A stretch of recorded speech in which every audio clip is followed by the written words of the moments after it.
ก็มีอยู่ศูนย์อนุรักษ์แพการชมพี่น้องนี่ให้ชมมันบอกโอเค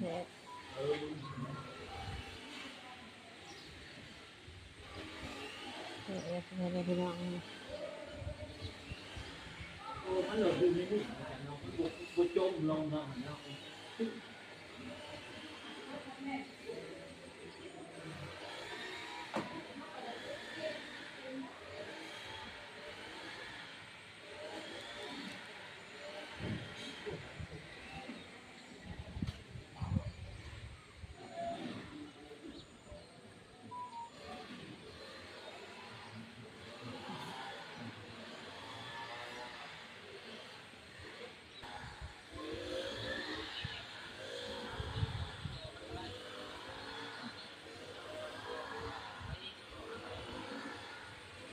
โอเคนอน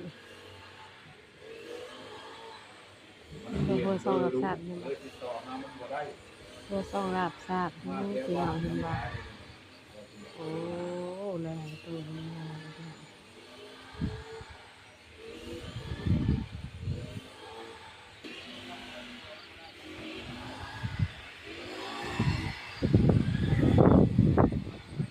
โซบดมโซเย็นไปหมด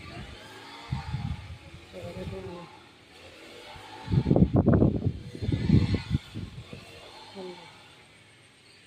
ตัวเป็นข้